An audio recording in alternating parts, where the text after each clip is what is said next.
સૌથી મહત્વના સમાચાર અમદાવાદથી, જ્યાં શહેરમાં મોડી રાત્રે દેખાયો દીપડો। અમદાવાદના ઘુમા વિસ્તારમાં દીપડો દેખાયો। રાત્રિના 2 વાગ્યે દીપડો જોવા મળ્યો। ઘુમાની શરણદીપ સોસાયટીમાં આ દીપડો જોવા મળ્યો। મોડી રાત્રે સોસાયટીના રહીશોએ વન વિભાગને આ અંગે જાણ પણ કરી અને મોડી રાત્રે જ સોસાયટીના રહીશોએ કાંકરિયા ઝૂ અધિકારીઓને પણ જાણ કરી હતી। કાંકરિયા ઝૂ ઓથોરિટીએ દીપડાની હાજરી હોવાની પણ પુષ્ટિ કરી છે। ફૂટપ્રિન્ટના આધાર પર આ દીપડો હોવાની પુષ્ટિ થઈ છે। જો કે કાંકરિયા ઝૂ ઓથોરિટીએ મોડી રાત્રે સર્ચ ઓપરેશન પણ હાથ ધર્યું હતું। આ સાથે જ આ સર્ચ ઓપરેશનમાં દીપડો હાથ નથી લાગ્યો। દીપડાની હાજરીને પગલે કાંકરિયા ઝૂ ઓથોરિટીની સ્થાનિકોને અપીલ, રાત્રિના સમયે એકલ દોકલ બહાર ન નીકળવા માટે લોકોને અપીલ કરવામાં આવી છે। રાત્રિના સમયે બાળકોને લઈને બહાર ન નીકળવા માટેની પણ અપીલ કરવામાં આવી છે। ઘુવાની આ શરણદીપ સોસાયટીના આ સીસીટીવી ફૂટેજ, જેમાં દીપડો જોવા મળ્યો। મોડી રાત્રે આ દીપડો જોવા મળ્યો હતો। 2 વાગ્યાની આસપાસના આ સીસીટીવી ફૂટેજ હાલ સામે આવ્યા છે। જો કે મોડી રાતના જ સોસાયટીના રહીશોએ વન વિભાગને આ અંગે જાણ પણ કરી અને આ સાથે જ કાંકરિયા ઝૂના જે અધિકારીઓ છે તેમણે આ સમગ્ર વિસ્તારમાં સર્ચ ઓપરેશન પણ શરૂ કર્યું હતું અને ત્યારબાદ જો કે તેમના હાથે આ દીપડો લાગ્યો નથી। હાલ જે લોકોને પણ અપીલ કરવામાં આવી છે કે રાત્રિના સમયે એકલ દોકલ બહાર ન નીકળે, રાત્રિના સમયે બાળકોને લઈને બહાર ન નીકળવા માટે અપીલ કરી છે કાંકરિયા ઝૂ ઓથોરિટીએ। અને આ સાથે અધિકારીઓએ આ સર્ચ ઓપરેશન જે હાથ ધર્યું હતું, આ સર્ચમાં દીપડો હાથ નથી લાગ્યો। મેયર હિતેશભાઈ બારોટ અત્યારે આપણી સાથે જોડાઈ ચૂક્યા છે। હિતેશભાઈ, જે ઘુમા વિસ્તારની આ સોસાયટીમાં દીપડો હોવાની પુષ્ટિ થઈ છે, કયા પ્રકારે સર્ચ ઓપરેશન ચાલી રહ્યું છે અને શું સ્થિતિ ને લોકોને શું અપીલ? બેન, રાત્રે 2:45 વાગે સોસાયટીના રહેતા ચેરમેનશ્રીએ અમારા કાર્યકર્તા વાત કરીને ત્યાંથી ખ્યાલ આવ્યો।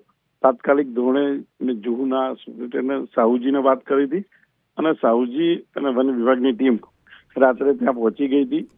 ત્યાં પ્રાથમિક તપાસમાં આ જે સીસીટીવીના ફૂટેજ આવ્યા છે અને ત્યાં પગલાં પણ દેખાય છે।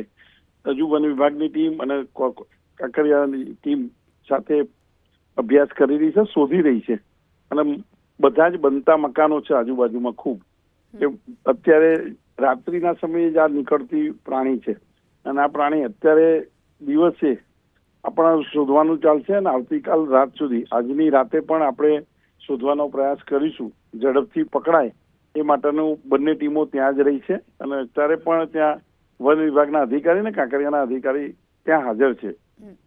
જી હિતેશભાઈ, લોકોને શું અપીલ કરશો આપ? લોકોને બાઇક ઉપર ત્યાં સવારી કરતા રાત્રે 100% ધ્યાન રાખવું જોઈએ। મોર્નિંગ વોકમાં ચાલવા નીકળનાર સોસાયટી ખૂબ ગ્રીન કવર વાળી સોસાયટી છે, ખૂબ મોટી સોસાયટી છે, એટલે રાત્રિ અને સવારે વહેલી સવારે લોકો એકલ દોકલ ચાલવા નીકળે છે તો હાથમાં કંઈ ને કંઈ લાકડી રાખવી જોઈએ અને એક્ટિવા કે બાઇક ઉપર તો 100% એકલ દોકલે નીકળવું ના જોઈએ। પોતાની કારમાં નીકળે અને સાચવીને નીકળે। એકલ 3-4 લોકોના સાથે હશે તો આમાં બચાવ પણ રહેશે અને શક્યતા નહિવત એ બીન પણ પાણી, આ પ્રાણી એવું હોય છે કે બીન પણ જતું રહે, પણ આને જે સલાંગ મારવાની રીત હોય છે સીધું ગળું જ પકડતું હોય, એટલા માટે 100% સાચવીને નીકળવું એ જ મારી અપીલ છે। વિસ્તારની અંદર આ ક્યાં જશે, આ પ્રાણી ક્યાં પહોંચશે એ આપણે શોધવું અઘરું છે। જી, અને કયા પ્રકારે અહીં આ સર્ચ ચાલી રહ્યું છે? કેટલી ટીમ? અત્યારે ટીમ ત્યાં કામ કરી રહી છે, સર્ચ કરી રહી છે। જે બનતા મકાનો છે ત્યાં પણ સહી કરી રહી છે। ત્યાં 3 ગન લઈને આવ્યા છે, પીજરું લઈને આવ્યા છીએ અને ગાડી પણ છે કે જેથી કરીને ત્યાંથી રેસ્ક્યુ કરીને લઈ શકાય। એટલે કોઈ વિસ્તારમાં અત્યારે પાંજરા ગોઠવવામાં આવ્યા કે એવી કોઈ ગાડીમાં રાખ્યું છે? આમાં પાંજરું ગોઠવવાથી તો કે ખ્યાલ નહીં આવે કે ક્યાં, એટલે સાથે ગન લઈને અધિકારીઓ ફરી રહ્યા છે। જી ચોક્કસ, અમારી સાથે જોડાવા બદલ, માહિતી આપવા બદલ આપનો આભાર।